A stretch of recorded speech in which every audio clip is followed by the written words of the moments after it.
First, you have some time to look at questions 1 to 10. In the exam, you would have 40 seconds to look at the questions. Pause the recording for 40 seconds now.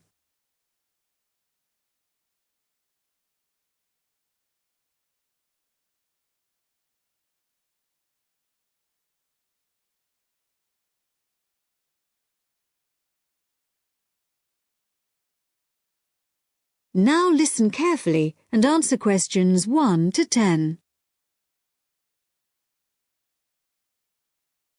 In the last lectures, we looked at the art of the ancient Egyptians, and then considered the art of other ancient Mediterranean civilizations, in particular Greece and Rome. We're now going to return to Egypt to consider a set of very unusual pictures known as the Phyoum Portraits. The Phyoum is a lush green area about 100 kilometers west of Cairo. Following the conquest of Egypt by the Greek warrior Alexander the Great in 332 BC, large numbers of businessmen and officials who had come over from Greece settled in this fertile region with their families. They gradually adopted some features of Egyptian culture, including the practice of mummification, embalming the bodies of their dead and wrapping them in linen bandages in order to preserve them as mummies.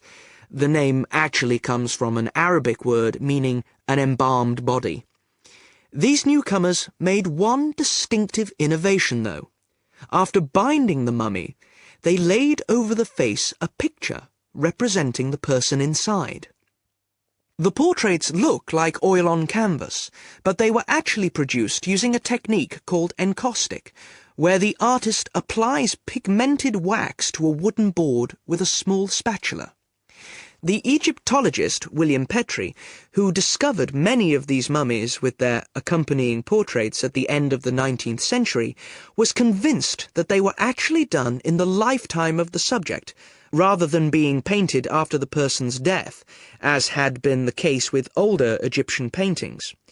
He felt they were very different from the traditional stylized images that had been used on Egyptian mummy casings in previous centuries, and was convinced that they were actually portraits giving a realistic depiction of the person. He pointed out that the boards on which they were painted showed signs of having been cut down to size to fit within the mummy bandages. To him, this suggested that they may have originally been larger and been hung in the houses of the owners during their lifetimes.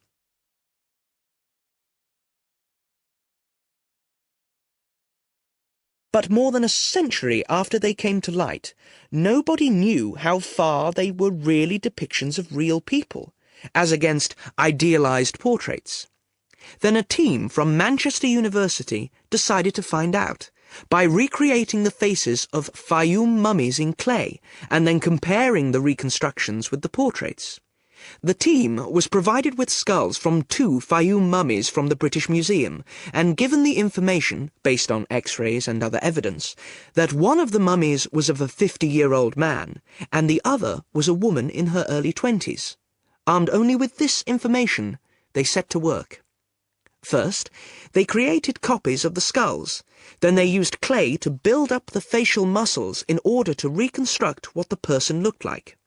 After weeks of painstaking labour, 2 faces emerged.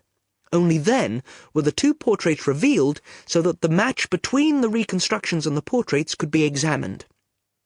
In the case of the man, both model and portrait showed a broad, flat face with a slightly hooked nose and a fleshy mouth with broad lips, but the man in the portrait was noticeable for his 5 o'clock shadow, the beard beginning to grow around his chin and on his cheeks. This would have been quite a recognizable feature of the man in real life, and an easy thing for the painter to copy. However, it wasn't something that the makers of the model could know about. In the reconstruction, the right eye was slightly higher than the left, and this was the same on the portrait. But on the portrait, the eyes were very large, which is standard with many of the Phyoum portraits, while in the model they were longer and narrower.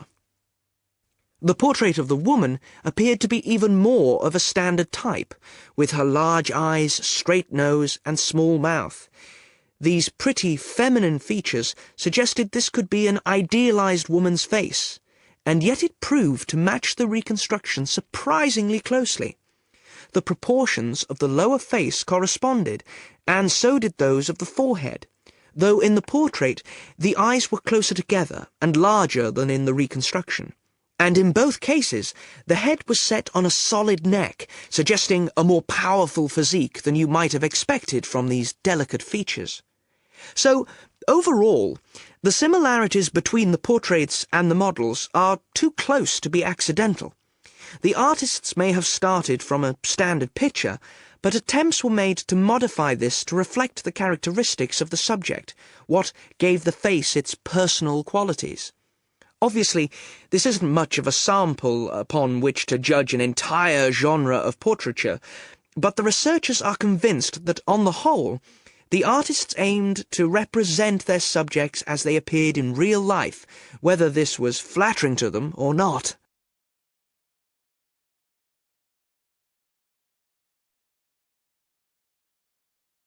That is the end of part 1.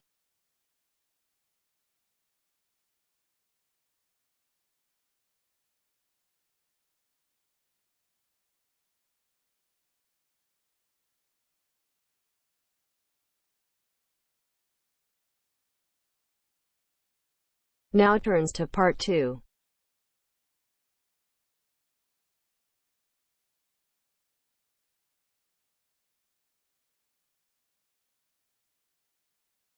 You will hear an extract from a radio program for people who live abroad. Listen and answer questions 11 to 17. You're listening to Expat News, a weekly broadcast for the English-speaking community in this great city. In today's programme, we'll be hearing from Tom O'Hara, who's going to tell us about all those different associations you can join. Tom. Good evening. Yes, in a city with so many of its residents born outside the country, it's hardly surprising there's such a huge range of expatriate clubs and societies.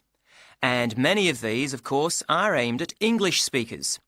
So, first, and perhaps most obviously, we have the sports clubs, which in some cases field teams in things like rugby and tennis that compete against clubs in other parts of the country, or even abroad. You don't have to play at this level to have fun, though.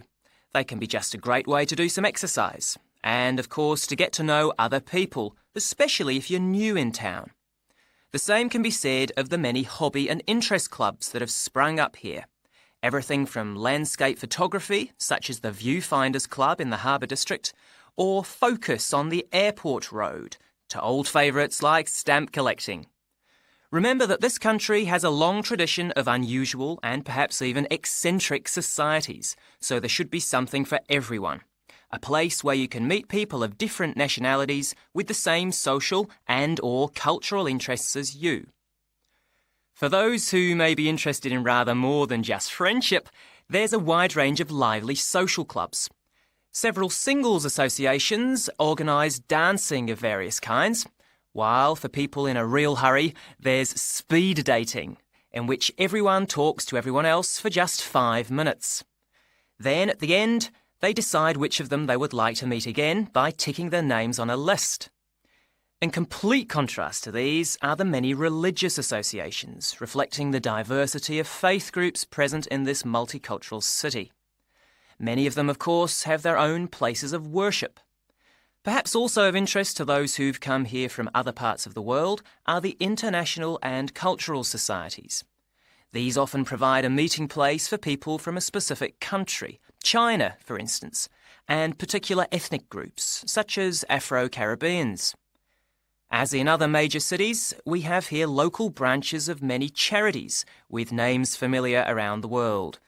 Meetings of human rights organisations like Amnesty International are held regularly in English, as are those of environmental groups such as Greenpeace. All funds raised, by the way, go to the same kinds of good cause as they do in other countries you may have lived in. Inevitably, perhaps, there are also the political clubs, often connected with a particular party and, indeed, a particular country. So we have, for example, a local association of Republicans linked to and campaigning for that party in the US, and Liberal Democrats here doing the same for their party in Britain.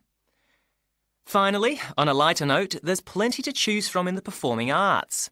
Whether you enjoy taking part or just watching and listening, you can take your pick from a whole range of groups. To take just a couple of examples, there's light opera at the Memorial Hall in the city centre, or a very lively amateur theatre company in the Park District. In summer, they give open-air performances of Shakespeare plays, free of charge.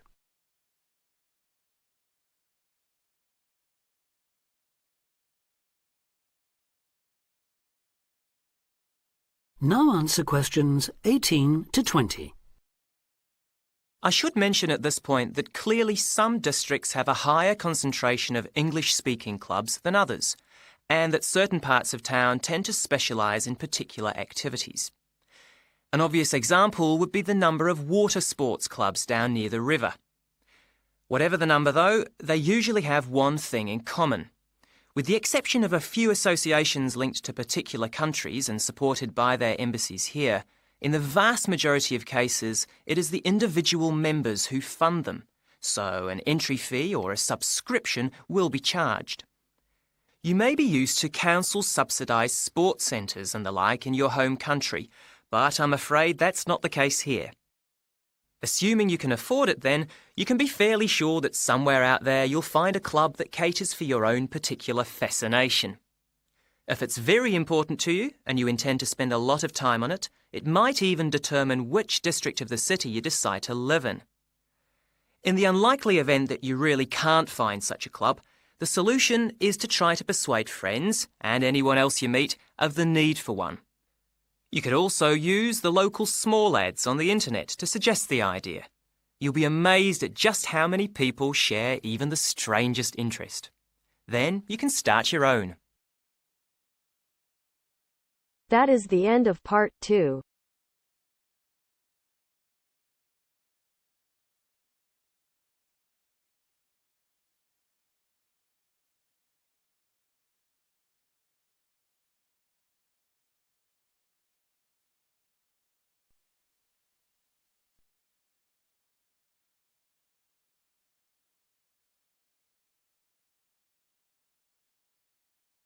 Now turns to part 3.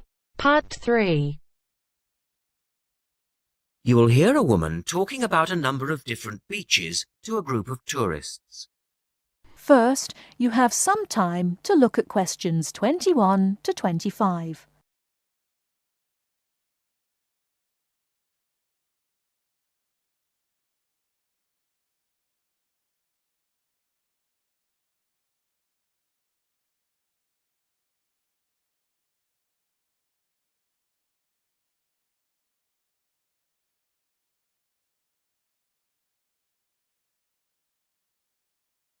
Now listen carefully and answer questions 21 to 25. Right, let's move on to the beaches here, which are absolutely beautiful. You do have over 100 to choose from. They're mostly sandy beaches and they vary from the largest, which is 2.5 kilometres long, to tiny sandy coves. But there are a few that I'd really recommend you to visit. So, looking at this pamphlet, first of all, there's Bandella Beach. This beach is 1 kilometre away from the old fishing village of Bandella, which is a beautiful spot. If you park in the car park behind it, there's a small path which leads down to the bay. It's very pretty because the whole beach is backed by pine trees, so it's very sheltered. The beach itself is very clean and the water is shallow and safe. That, together with the soft sand, make it an ideal beach for children and non-swimmers. A little further round the coast, again to the east, in the eastern corner of the island, is the spectacular Da Polata Beach, which is basically a long inlet. The land around this beach is marshland. It's all marsh, and there's a stream which winds through it, and the stream goes into the sea. and the beach has lovely pale gold sand. Access to this beach is quite tricky and not for the less energetic. You have to go down a long flight of steps, 190 to be exact. But you'll be relieved to know that there's also a road which winds down to a car parking area. When you're level with the sea, there is a handful of shops and bars, and you can hire some beds and umbrellas. Continuing round the island, just past the tip of Calne, is the next beach I'd suggest you visit, and this is Sanget. Why? Because there isn't a beach longer than this on the island. If you want to know, it's exactly 2.5 kilometres long, and that's a bonus because it means it never gets overcrowded. It has golden sand and clear blue water shelving into the sea. Before you hear the rest of the talk, you have some time to look at questions 26 to 30.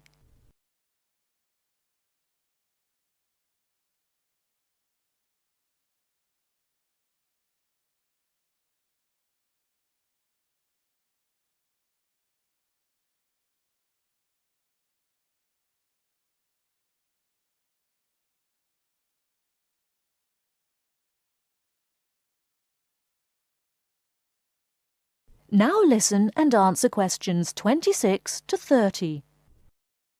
It has golden sand and clear blue water shelving into the sea. There are several beach restaurants to choose from, and water sports are available when the water is calm. But check first. This beach operates a flag system, as the sea can get rough and you should always swim between the flags. There's a large car park which gives you easy access to the eastern end of the beach, but the western end is much quieter and more wild, as it is harder to reach. Blanaka is another popular beach, just in the northwest corner of the island. It has incredibly white sand and sparkling water. There is ample car parking here and plenty of bars and restaurants. Blanaka has white cliffs all around it, and for those of you who'd like a little more to do than just lazing on the beach, there are caves here which you can explore in the cliffs, and you can also dive into the water from rock platforms along the side of the cove. Well, my final recommendation for today is Disador. Now, this beach isn't quite as easy to get to as the others I've talked about. It's quite a remote little beach, tucked away here next to Blanaka. You can reach Disador by a steep slope which goes over some sandbanks. The beach itself is small and pretty, with reddish-coloured sand and some stony areas on its eastern side. Despite being quite small, the bathing is good, and you can also go fishing here from the rocks at either side. It's a good idea to take some food and drink with you if you decide to go here, as there's only one little bar which isn't always open. So, that should give you plenty of ideas to choose from over the next 2 weeks. And if you have any further questions... That is the end of part 3. You now have half a minute to check your answers.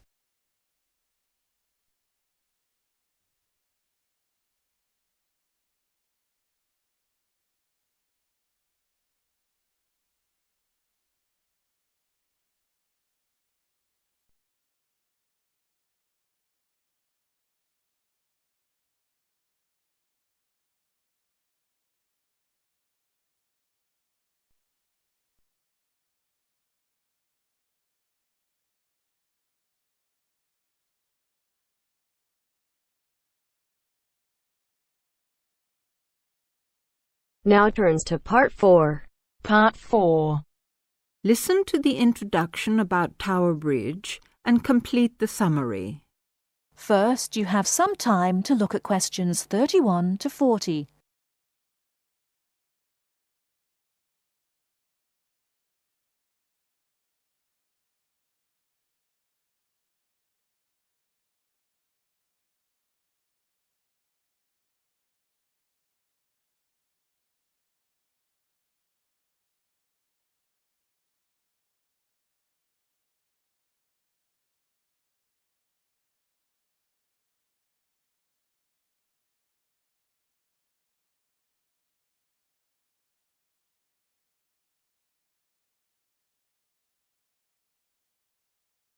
Now listen carefully and answer questions 31 to 40.